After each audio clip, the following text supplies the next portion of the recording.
Okay, I'm very happy to announce Sam Bus, who is going to speak about expander construction in VNC upper one and monotone propositional proofs. All right. Thank you, and thank you for getting my superscript correct.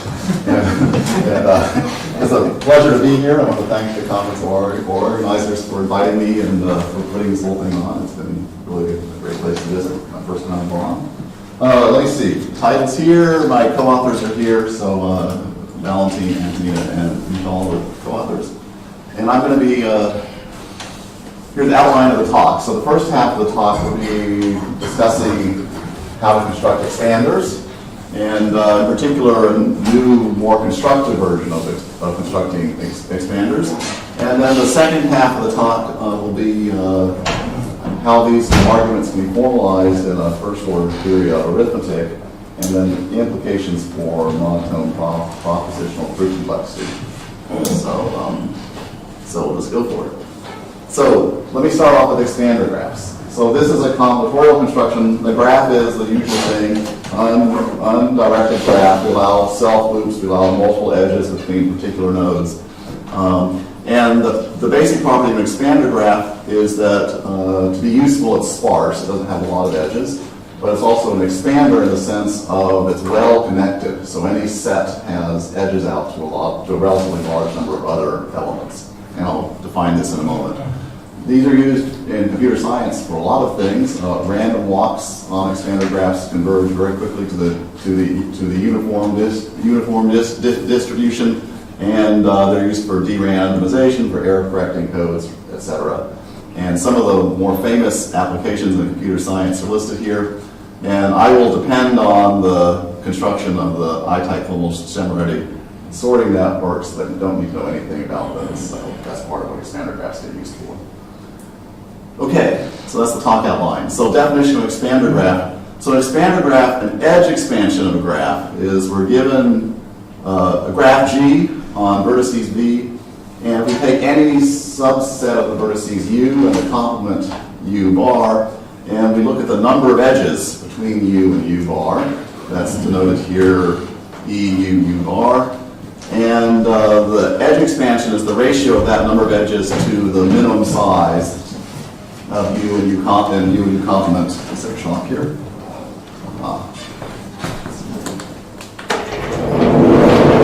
Let's draw a very quick picture. So here's some graph G, some subset U, complement U bar, and you're just looking at the number of edges going from U to U bar. And if that number of edges is large relative to the size of U, then it's an expander graph. So this is edge expansion. Normally, some of you have studied expander graphs before and probably seen vertex expansion as the usual thing. And vertex expansion is just saying the number of vertices connected to U is large as a fraction of U. But we're working with constant degree graphs here, so edge expansion and vertex expansion are related by constant factors. So it's a little more convenient for us to deal with edge expansion instead of vertex expansion. And the definition, though, is your expander graph if you have some constant edge expansion ratio. The usual proofs of this are in terms of the spectral gap of the adjacency matrix, looking at the second largest eigenvalue. This mysterious D in the subscript of the ratio is just to make the first eigenvalue equal to 1 to normalize the adjacency matrix. But we want to give proofs for this construction that do not use eigenvalues, don't depend too much on properties of matrices and so on. Okay, so feel free to stop me with questions, by the way. If there's this. Might as well understand my first slide, so if this didn't make sense, ask now and then you can suffer for the rest of the talk. Okay. All right, so how to construct expander graphs, even to prove they exist. It's not even obvious that they exist. So I should maybe stress here, we're thinking of D as a small number like 3 or 6 or something like that. So every vertex has degree D, and we still want to have the expansion graph that every subset U expands well. Okay. And so the first proof of the existence of these things was in 1973 by Pinsker, that showed that if you chose a degree D graph at random with high probability, it would be an expander. So they definitely existed. course, that's not a construction. I call it a non-construction here, but it's a proof of existence. And there's been a number of constructions since then. The particular one I want to talk about here is based on the following things, and I'll explain these more on the next several slides. We start with a finite size expander graph, and we know the finite size expander graph exists because if we pick one at random, it's an expander. So we pick some expander graph with, say, 1,000 vertices, and then we then apply operations of powering, zigzag product, tensoring, adding self loops in a process that makes the graph bigger and bigger and preserves the expansion properties. So let's just dive into that. The explicit construction is, we start with two expander graphs. One G sub 0 is a 2D regular graph which has edge expansion bigger than 1/1296. The number is not particularly important here. And the other one's a D regular graph on some constant number of vertices there with edge expansion at least 1/3. And again, this thing can be proved to exist by choosing one at random. And then we do the following properties. G0 is what I just said we picked to start with. And we know it's just a finite object, so you can verify by brute force the enumeration of all subsets. That's an expander graph. And then we form GI plus 1 from GI by this product, by this construction here. So this big circle means add a self loop at every node. I'll do this again on the next slides. Tensor is just basically the cross product of two graphs. That's the circle GI, tensor, circle GI. We add self loops again. We raise to the power C, which I'll say what that is. It means taking paths of length C and just making them a new edge. And then we have a rather cool operation of replacing each vertex that in this thing we got with the other graph, H. Okay. And the theorem then is that each of these GIs, like G0, is degree 2D. They each have expansion epsilon. And the size of these things is squaring every time you do this. So they're getting bigger and bigger rather rapidly. Okay. And the squaring obviously comes from the tensoring, the cross product. Right. Okay. Good. So let's in more detail. Adding self loops. Well, okay, we start off with a graph of degree capital D, and we let capital D vary because the degree keeps changing throughout the construction.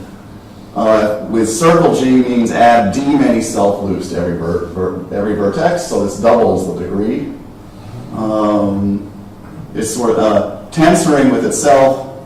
It's just the cross product. The vertex set is the cross product. The edges is the sort of obvious thing you would expect. And the degree squares become D squared. So raising to the power C is paths of length C in the graph G become the edges of the graph G to the C. Okay. Now we added self loops earlier, so these paths of length C may involve earlier added self loops. So maybe a better way to think of it as paths of length less than or equal to C, but we just do it with the self loops instead. Vertex set doesn't change, the degree becomes D to the C. Okay. Good. And then the cool thing here is the replacement product is we have a graph G of degree capital D and the graph H of D many vertices. Okay? And so the idea here is that we did all these operations on the previous screen that started off with a graph of low degree 2 times little d, and all this stuff really increased the degree a lot. And we want to keep the resulting thing back to low degree instead. So this is the step to reduce the degree back to low degree. And so the idea is, I've got some vertex V in my graph G that's very high degree, and I've got some graph H which has the same number of vertices as this has degree, and we just take this point V and replace it by, say, the circularly arranged, if you will, graph H. So then the degree lowers back down because of that. Okay. And so by doing that, we then reduce, and we also add in each of the edges that was in G becomes D parallel many edges as well to keep life good and to make the proofs work. And so that construction, so this is the construction. Okay. So this is what then preserves the expansion, preserves the degree, and makes the graphs grow a lot bigger. Yes? Then may I ask, on the previous slide, it's probably a very stupid question, but I don't see why adding loops is necessary if you already grow so much in the raised to power part. So the way, let me say this again. So when I add loop, the idea with the raised to power, you're looking at paths of length c, Yeah? but you want to also keep paths of length less than c present. Yeah? And for that, instead of making the construction be add all paths of length less than or equal to c, instead we add the self loops and then say all paths of length c. So it's like, think about taking a random walk in the graph G with 50% chance you go on a self loop, you'd stay fixed, right? Okay. Okay. So yes, a great question. But this construction works better because it keeps things more obviously symmetric. Right. Okay. Okay. So the idea is you want to really have this graph mix things up quickly, Yeah. right? So you can have short paths from anywhere to anywhere else. Okay. Okay. So that's the basic construction. And now let's talk about how constructive this is. So what do we need to have happen to make this constructive? Well, there's so-called rotation map. It's basically a fancy word for saying I want to be able to describe this graph G of large expansion and small degree that I constructed. So you say given a vertex V and an edge number I, where I is less than D, right? So we want to talk about the I edge going out of vertex V. We want to know that it goes to some other vertex W, and it's the J edge instant on W. So this is the rotation map operation. It tells you where does the ith edge out of vertex V go? Well, it goes to the J edge of vertex W. And computing W and J from V and I is the rotation map function.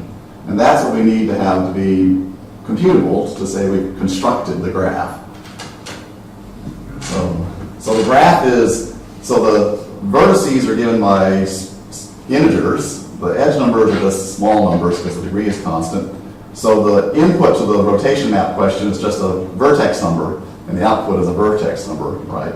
Basically, and also edge numbers relative to each vertex. The graph is exponentially bigger. The vertex number, in other words, the vertex numbers are logarithmic in the size of the graph, right? You use these binary representations. Okay, so that's what we need to be constructive. And so the first main result here is, well, I guess it's sort of maybe obvious that it's a polynomial time construction, but the rotation map of GI is uniformly computable from I, J, and V. Oh, I changed the letters on it here. So we're talking about vertex V, the Jth edge. I is the total size of the map, of the graph G sub I. This is computable in polynomial time as a function of I, J, and V, and also in alternating linear time. So I think everyone knows what alternating time is on the Turing machine, I hope. Just the Turing machine can do existential moves and universal moves. The basic idea of the proof is that, so if you just unwind what I described on the previous slides, it's a polynomial time operation. For alternating linear time, you just let the rotation map for GI plus 1 be computed from the rotation map for GI in constant alternation linear time by making a single call. When you're trying to compute the rotation map for GI plus 1, you would only make a single call to that for GI. When I say single call, I mean on any computation path. There's multiple computation paths, but on each one you only make a single call. So for instance, for the powering thing, you would non-deterministically guess the path of length C, and then you would universally choose to verify that one of your guesses is correct, one step of your guess is correct. And because the sizes are squaring, the linear time is decreasing by a factor of 2 with each recursive call. The number of vertices is squaring, so the indices describing vertices are doubling. So each time the linear time is shrinking by 1/2. So you can think of total run time as a telescoping sum of n over 2's, and so the whole total time is linear time, but not constant alternation. It's okay. So that's the idea for the proof here. Okay. So And and then we sort of say, so this tells you that as a function of the big graph GI, this is a alternating logarithmic time algorithm. Linear time in the specification of the vertices, logarithmic time in the size of the graph itself. Okay, so that's the basic constructivity property that we need. Okay, so what does it take? We want to now try to formalize this in a theory of arithmetic. Okay, so what do we have to formalize for this? Well, I haven't really uncovered the proof for you. I've skimmed over the ideas of the proof.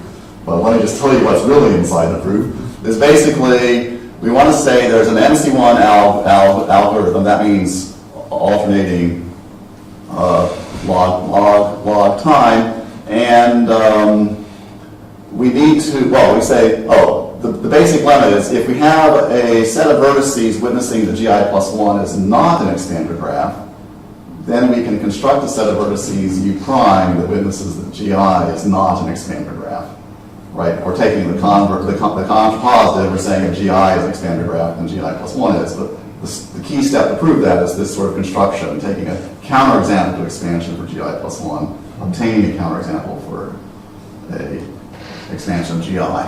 And the technical tools are, we need to have wrong button. We need to have the usual sort of coding techniques that everyone in the room knows extremely well for representing graphs and rotation maps. We need to be able to define counting numbers of objects and ratios. We need to be able to work with rational numbers, including summing sequences of rational numbers. So think of several, in the paper, there's several pages filled with hard to read fractions, right? We need to be able to reorder these sequences, use the distributive law on these sequences, this kind of stuff. And we need the Cauchy-Schwarz inequality. And all of these things, take it on faith, can be done in this theory VNC1 of bounded arithmetic. Okay, there's a ... at the end of the slide. I'm about to explain what VNC1 is.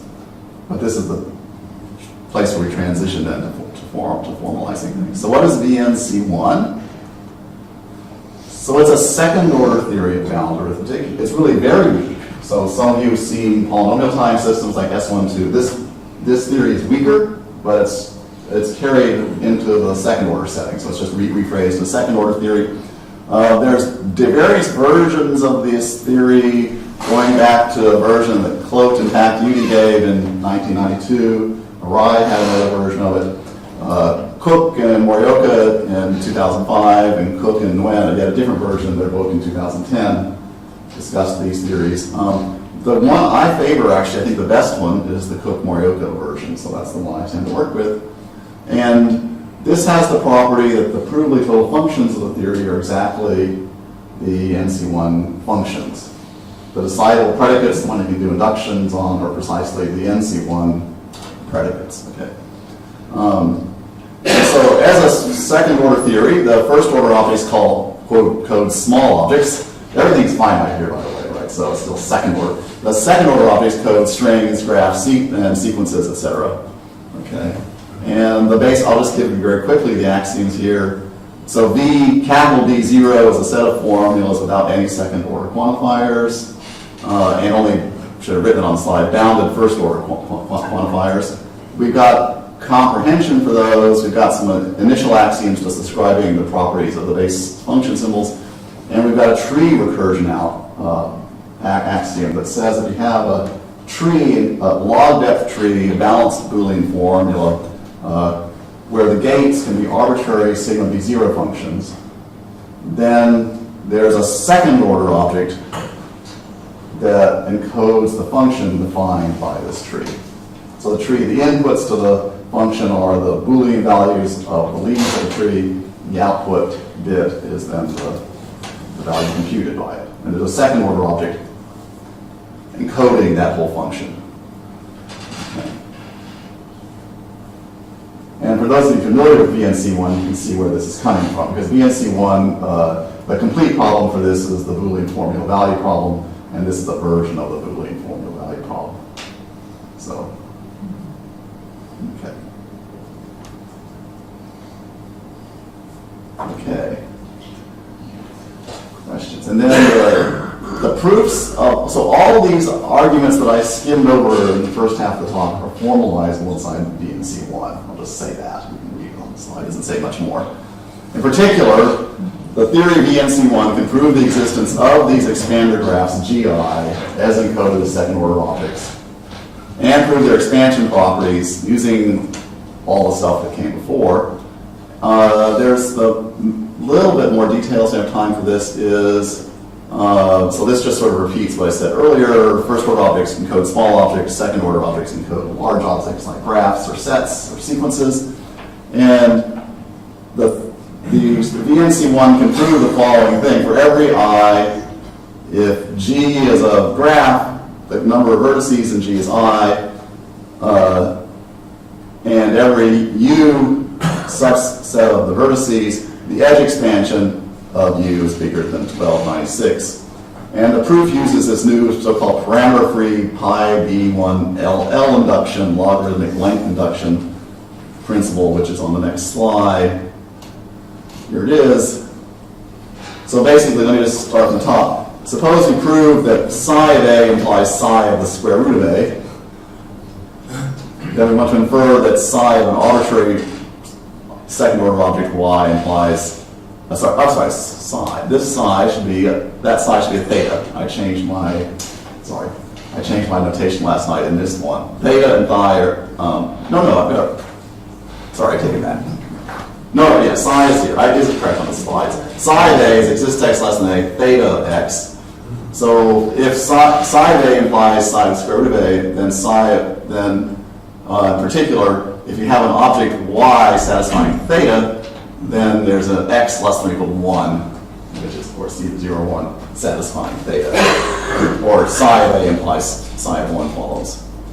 And the point here is that this is a very fast-moving induction, and also, rather crucially, there's no parameters here.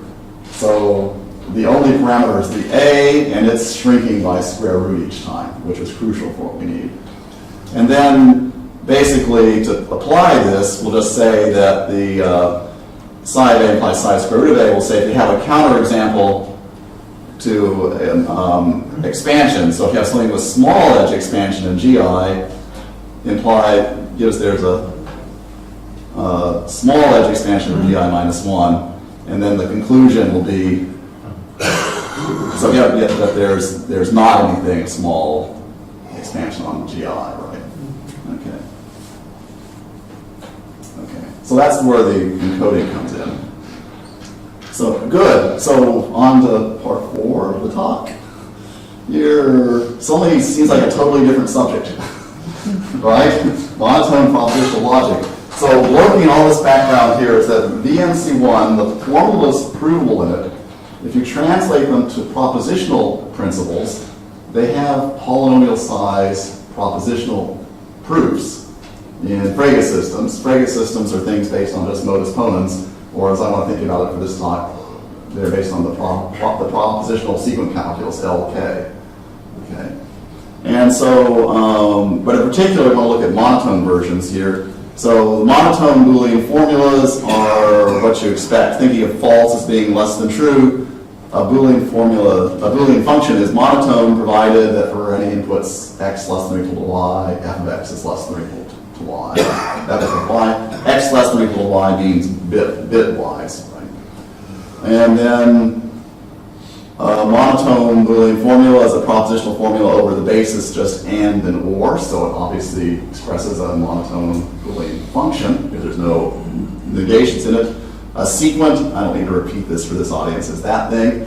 And for example, in propositional proof complexity, the divisional principle expressed propositionally is a famous monotone formula, sequence, I should say, used to express. That's used for a lot of things in propositional proof. So this is just saying that if for every n, every I, there's some j such that xij holds, I ranges over n plus 1 objects and j ranges over n objects, then there's some place where you have xi1j and also xi2j with i1 equal i2, right?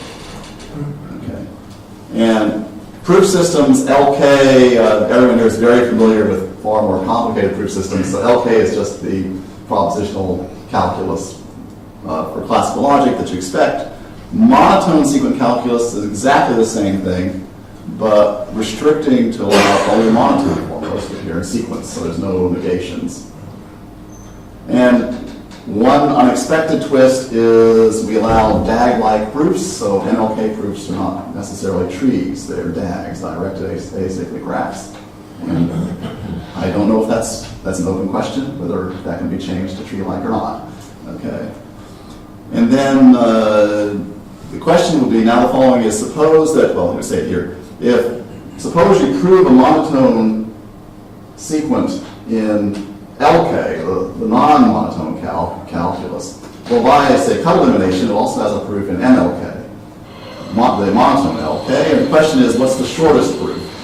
And so it was shown about 16 years ago that the monotone sequent calculus quasi-polynomially simulates the sequent calculus, the non-monotone sequent calculus. So quasi-polynomial means if you have a proof of length n in LK, you can turn it into a proof of length 2 to the log n to the O of 1. Okay, so it's not quite polynomial, but it's a bit bigger. And they did this by a proof using threshold functions. I probably don't have time to really talk about here. And so, for instance, the Propositional principles were known to have polynomial-sized LK proofs, so the corollary to this theorem is that they also have quasi-polynomial, well, they have quasi-polynomial-sized monotone LK proofs. But we would like to improve this to polynomial size. So, and there was work of Jerabek, which we can now pull out, is that if VNC1 can prove the existence of expander graphs, then monotone LK can polynomially simulate LK. So Jerabek's proof went as follows: with expander graphs, you can encode you can formalize the AKS sorting networks that I mentioned way back at the very beginning. So these are these complicated sorting networks that are built on expander graphs. And then you could show that those sorting networks correctly sort. And once you can sort, you can count. And then, okay, so that sort of is enough, okay.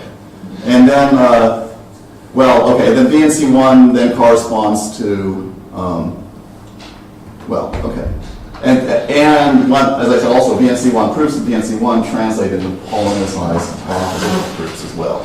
So as a corollary to our previous theorem and to Jerabek's theorem, NLK polynomially simulates LK. So for example, the Propositional principle has polynomial-sized proofs in the monotone sequent calculus. Or as another corollary, this theorem was proved already by Jerabek. You can also prove it this way, but propositional LJ polynomially simulates the classical LK with respect to monotone sequence.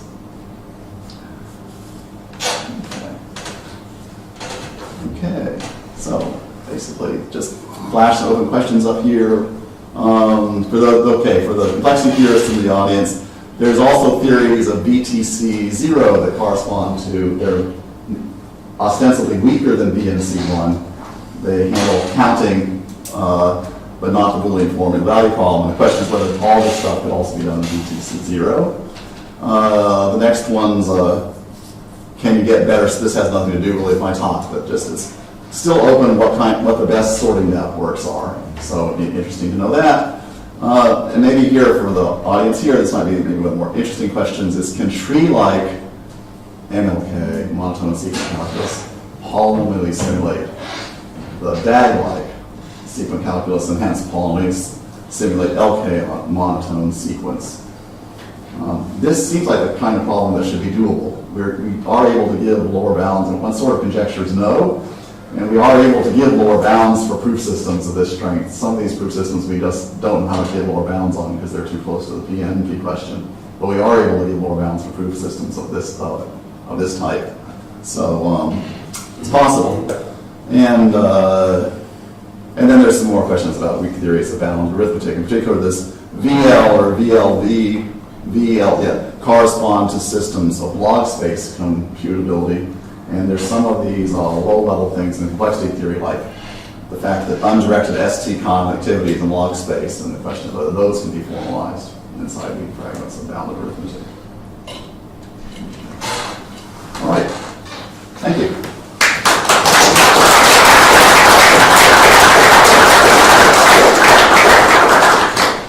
Okay, questions? Yes. Yes. Did anyone try to unravel that and write down the polynomial size proof for the dictionary principle in analytic? Can you write it down? Yeah, I mean, Yeah. as you, I mean, Okay. this is a proof for the. Oh, no, so to write it down would be a huge mess. Because these AKS sorting networks, they are constructive once you have the original ones weren't constructive because we didn't have good constructions of expander graphs then. But they are constructive, but they're very complicated because they do this sort of approximate sorting and then some cleanup work to sort, and then they recurse on this process. So the networks are very complicated. The constants are humongous. You never actually build such a sorting network. So the polynomial, it's a big polynomial, right? It's a big polynomial.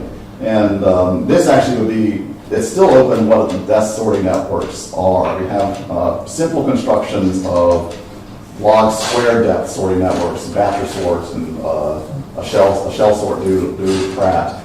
And we have the complicated AKS sorting networks that are order log n, so asymptotically better. But the question would be, is there nice, simple log depth sorting networks? That's still, who knows? I guess simple's in the mind of the holder, but I don't think the AKS is simple, let's put it that way. And another question, the third point, I mean, I think it's very unlikely that tree like NRK P simulates. Right. For the last. I think it's unlikely. Okay, so it's. I think it's unlikely, but it's just a guess. Who knows? I mean, people get surprised by things, right? Yeah. Of course. So it's not that there are complexity corollaries which are the reason that you think that deck-like and tree-like are the same. It's not like, because if that is the case, then there is this other statement that I do or do not believe. Yeah, no, I don't have any other things that follow from tree like an okay equal dag like an okay, but yeah. So it could happen. I mean, yeah. Well, maybe perhaps one quick question? If not, then